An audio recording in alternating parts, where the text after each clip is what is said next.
ओम नमः शिवाय। हरे कृष्णा। प्रिय भक्तगण, आज की यह कहानी बहुत ही ज्ञानवर्धक एवं सुंदर है।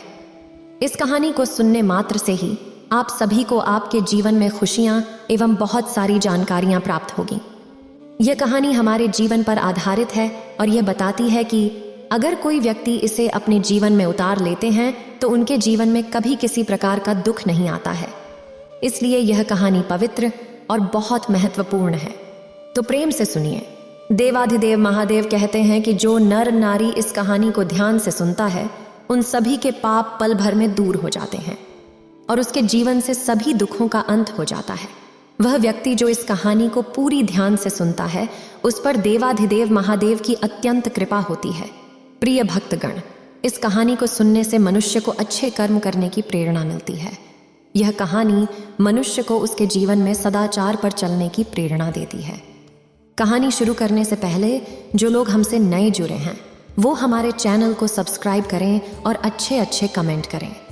इससे हर आने वाले वीडियो का नोटिफिकेशन सबसे पहले आपको मिलेगा और आप उसका फ़ायदा उठा सकें। आज की प्यारी सी कहानी शुरू करते हैं। पहली बात, इस दुनिया में सबसे नरम चीज़ क्या है? दूसरी बात, इस संसार में सबसे मीठा क्या होता है? तीसरी बात, इंसान की कौन सी आदत उसे गरीब बना देती है और कौन सी आदत उसे अमीर बना सकती है?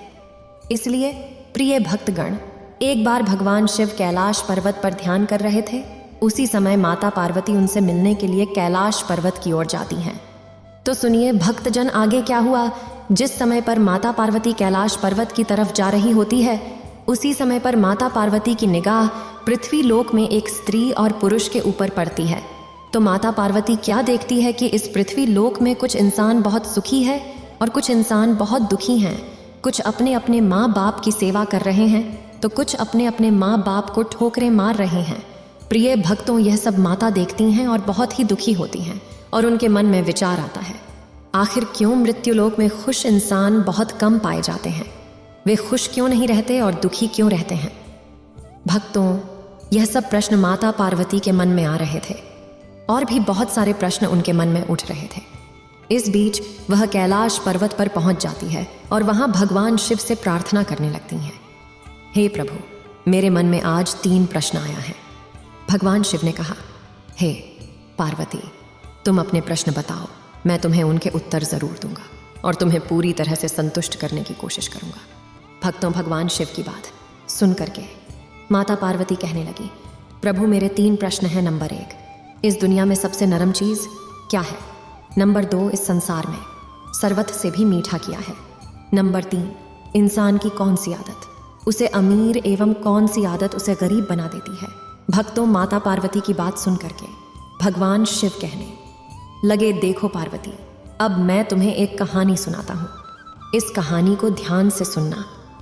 यदि तुमने ये कहानी ध्यान से पूरी सुनी तो निश्चित ही तुम्हारे 3 प्रश्नों का उत्तर तुम्हें मिल जाएगा और तुम्हें पूरी तरह से संतुष्टि प्राप्त होगी। प्रिय भक्तों, भगवान शिव ने कहा, देखो पार्वती, यह एक पुरानी घटना है। कुछ समय पहले की बात है। एक गांव में एक व्यापारी रहता था और उसके 3 पुत्रियां थीं। वो तीनों बहुत ही सुंदर दिखती थीं, जैसे कि राजकुमारियों की तरह। भक्तों, भगवान शिव ने कहा, एक दिन व्यापारी विदेश जाने की योजना बना रहा था। उसने सोचा कि वापस आकर अपनी 3 पुत्रियों के लिए कुछ खास लेकर अवश्य आऊँगा।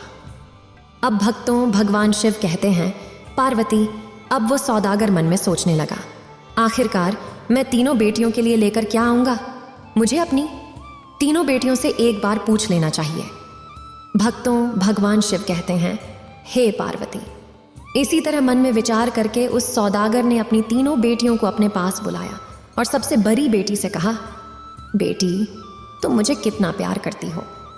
भक्तों, भगवान शिव कहते हैं, पार्वती, सौदागर की बात सुनने के बाद में बड़ी बेटी ने उत्तर दिया, पिताजी, मैं आपको खुद से भी ज़्यादा प्यार करती हूँ। प्रिय भक्तगण, भगवान शिव कहते हैं, हे पार्वती, जब सौदागर की बड़ी बेटी ने कहा कि मैं तुम्हें खुद से भी ज़्यादा प्यार करती हूँ तो सौदागर बहुत खुश हुआ और अपनी बड़ी बेटी से कहने लगा, बताओ बेटी, मैं बाहर जा रहा हूँ, तुम्हारे लिए क्या लेकर के आऊँ? तो बड़ी बेटी ने उत्तर दिया, पिताजी, मुझे एक सोने की थाली चाहिए। भक्तों, भगवान शिव कहते हैं, हे पार्वती, इस प्रकार से सौदागर ने कहा, ठीक है, मैं जब वापस आऊँगा तो तो तुम्हारे लिए एक सोने की थाली अवश्य लेकर के आऊंगा। अब भक्तों, भगवान शिव कहते हैं कि हे पार्वती, जब उनकी बड़ी बेटी की इच्छा पूरी हो गई तो सौदागर अपनी दूसरी बेटी से पूछते हैं, बेटी तुम मुझसे कितना प्यार करती हो? भक्तों, भगवान शिव कहते हैं कि हे पार्वती, उस सौदागर की बात सुनकर उसकी दूसरी बेटी कहती हैं, पिताजी, इस दुनिया में अगर मैं सबसे ज़्यादा किसी से प्यार करती हूँ तो वो केवल आपसे करती हूँ। भक्तों, भगवान शिव कहते हैं, हे पार्वती, इस प्रकार सौदागर को अपनी दूसरी बेटी की बात सुनकर भी बहुत ही खुशी हुई और उससे पूछते हैं, बेटी अगर मैं वापस आऊँ तो तुम्हारे लिए क्या लेकर के आऊँ? भक्तों, भगवान शिव कहते हैं, हे पार्वती, दूसरी बेटी कहने लगी, पिताजी मैं आपको बहुत प्यार करती हूँ, इसलिए मैं ये चाहती हूँ कि आप मेरे लिए एक सोने का पंखा लेकर के आए। भक्तों, भगवान शिव कहते हैं, हे पार्वती, वो सौदागर अपनी दूसरी वाली बेटी की बात सुनकर के बहुत ही प्रसन्न हुआ और कहने लगा, ठीक है बेटी, मैं तुम्हारे लिए एक सोने का पंखा अवश्य लेकर के आऊँगा। अब भक्तों, भगवान शिव कहते हैं, हे पार्वती, अब तीसरे नंबर की बेटी का नंबर आया तो वो सौदागर कहने लगा, बेटी तुम मुझे कितना प्यार करती हो। इस प्रकार जब छोटी बेटी ने उस सौदागर की बात सुनी तो जवाब दिया, पिताजी मैं आपको नमक के बराबर प्यार करती हूँ। भक्तों, भगवान शिव कहते हैं कि हे पार्वती, उस छोटी बेटी की बात सुनकर वो सौदागर बहुत गुस्से में आ गया और कह दिया, तुम मुझसे नमक की तरह प्यार करती हो, मैं तुम्हारे लिए कुछ भी लेकर नहीं आऊँगा। भक्तों, भगवान शिव कहते हैं कि हे पार्वती, ऐसा कहकर वह सौदागर व्यापार करने के लिए विदेश चला जाता है। जब वह सौदागर वापस आता है तो उसने अपनी बड़ी बेटी के लिए सोने की थाली और बीच वाली बेटी के लिए सोने का पंखा लेकर आता है, और उसने अपनी तीसरी बेटी के लिए कुछ भी नहीं लाया, क्योंकि वह नमक के बराबर अपने माँ बाप को प्यार करती थी, इसलिए उसने उसके लिए कुछ भी लेकर के नहीं आया। भक्तों, भगवान शिव कहते हैं, हे पार्वती, पहली और दूसरी बेटी अपना अपना तोहफा पा करके बहुत ही खुशी जाहिर कर रही थी और बहुत ही प्रसन्न थी, लेकिन वहीं पर तीसरे नंबर की बेटी जिसके लिए कुछ भी नहीं आया वो बिल्कुल भी दुखी नहीं थी, और वो भी बेटी उतनी ही खुश थी जितनी वो दोनों बड़ी बेटियां खुश हो रही थीं। इस प्रकार से समय धीरे धीरे गुजरता गया और एक दिन क्या होता है कि एक राजकुमार घोड़े पर सवार होकर के दूसरे राज्य से उस सौदागर के शहर में आ जाता है, और इत्तेफाक से वो उस सौदागर के घर के पास आकर के खड़ा हो जाता है। उस दिन वह सौदागर अपनी बेटियों के साथ अपने घर पर ही था। अब भगवान शिव कहते हैं कि हे पार्वती, उस राजकुमार की निगाह उस सौदागर की सबसे छोटी बेटी के ऊपर पड़ गई। तब वह राजकुमार अपने मन में सोचता है कि क्यों ना हम इससे शादी कर लें। तब वह सौदागर से कहते हैं, मुझे तुम्हारी छोटी बेटी से विवाह करना है, अगर तुम हाँ कह दो तो मैं उससे विवाह कर लूँगा और उसे बहुत खुश रखूँगा। उसके बाद भगवान शिव कहते हैं कि हे पार्वती, सौदागर ने उस राजकुमार की बात सुनी और राजकुमार से कहा, मेरे पास इससे भी बड़ी 2 बेटियां हैं, सबसे पहले मैं बड़ी बेटी की शादी करवाऊंगा, उसके बाद छोटी बेटी की शादी होगी। तुम अगर चाहो तो मैं बड़ी बेटी के साथ तुम्हारी शादी करवा सकता हूँ।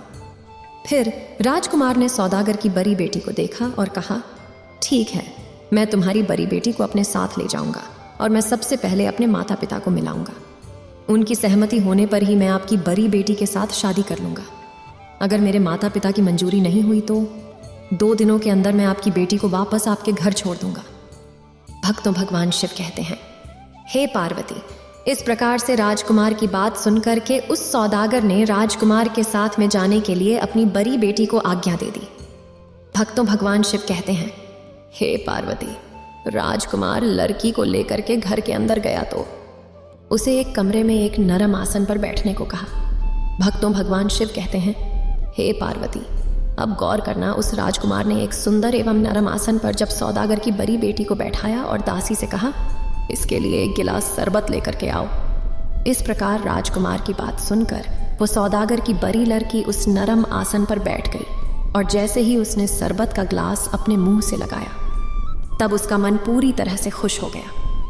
भक्तों, भगवान शिव कहते हैं कि हे पार्वती, जब राजकुमार के अनुरोध पर उस सौदागर की बेटी ने शरबत पी लिया तो राजकुमार ने पूछा, इतने नरम आसन पर तुम कभी पहले बैठी थी और इतना मीठा शरबत तुमने कभी पिया था? सौदागर की बेटी ने उत्तर दिया, इतने नरम आसन पर मैं कभी नहीं बैठी थी और इतना मीठा शरबत मैंने कभी नहीं पिया है। भक्तों, भगवान शिव कहते हैं कि हे पार्वती, सौदागर की बड़ी बेटी की यह जवाब सुनकर राजकुमार उससे विवाह नहीं करते हैं और उन्होंने यह तय किया कि उस लड़की को उसके पिता के पास वापस दे आता हूँ। भक्तों, भगवान शिव कहते हैं, हे पार्वती, इस प्रकार से वह राजकुमार उस सौदागर की बड़ी बेटी को घोड़े पे बिठा करके उसके घर पर वापस छोड़ जाता है और सौदागर से कहता है कि मैंने इसे 2 प्रश्न पूछे और ये मेरे प्रश्नों का सही उत्तर नहीं दे सकी, इसलिए मैं तुम्हारी इस बड़ी बेटी के साथ में शादी नहीं कर सकता, क्योंकि ये रानी बनने के योग्य नहीं है। भक्तों, भगवान शिव कहते हैं, हे पार्वती। सौदागर कहने लगा, ठीक है, तो तुम मेरी दूसरी बेटी के साथ विवाह कर लो।